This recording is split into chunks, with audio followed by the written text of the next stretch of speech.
The USA's first exhibition went about as well as you'd expect, with them absolutely crushing the Giants 15-1.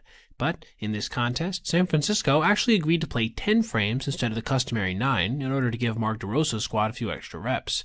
But such would not be the case in the following contest, when they faced off against the Colorado Rockies, and proceeded to mercy rule them before the full game was even completed. The captain of the U.S., Aaron Judge, certainly got the team off to a fast start in the first, when, with 2 outs, he crushed a 1-1 cutter 453 feet to left center field, at 116 miles an hour. If he's hot this tournament, he could potentially carry this entire squad. Not that he even necessarily would need to.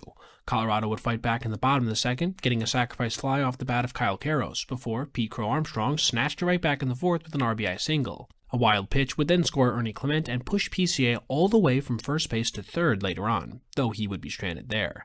This was where we got to see one of the more notable moments of the night, when Clayton Kershaw entered a contest for the first time. He would, however, not be greeted kindly, with Mickey Moniak, the first batter he faced, crushing a 2-0 pitch out to right field to bring Colorado within 1. After getting a couple outs, Clayton would depart for Carson Skipper, one of the Rockies' minor league depth pieces that was lent to the U.S. to keep the game moving along, a sight that Karros certainly seemed to enjoy, registering his second and third RBIs on the day with a 2-run shot. Suddenly, the Rockies were ahead, but as you'd probably expect given the talent level in the opposing dugout, this wouldn't last for long, as in the top of the fifth, Alex Bregman hit his second homer in 2 days. This won a 2-run shot to reestablish his team's lead, one that would swell by another 5 runs in the sixth, with Will Smith and Bryce Terang notching the most notable swings, a home run and 2-run double. But they weren't done there. Paul Goldschmidt and Byron Buxton in the eighth would each launch big flies, giving the U.S. 5 on the day, with them really flexing their muscles and showing the depth of power that they can get up and down the roster. From here, we would see a couple more replacements from the Rockies enter and push across 2 more, one coming on a double from Rock Riggio and one on a wild pitch from Connor Stain.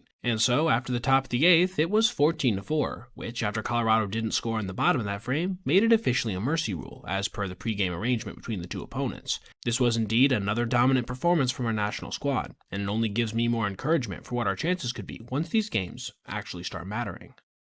Alright everybody, if you made it this far, I appreciate you watching, and if you did, consider checking out any of these other videos on your screen right now for other content just like this. Also, if you ever see anything you'd like to see me detail in the video, feel free to reach out to my email, basebpoet@gmail.com, and if I end up using your idea, I'll give you a shout out.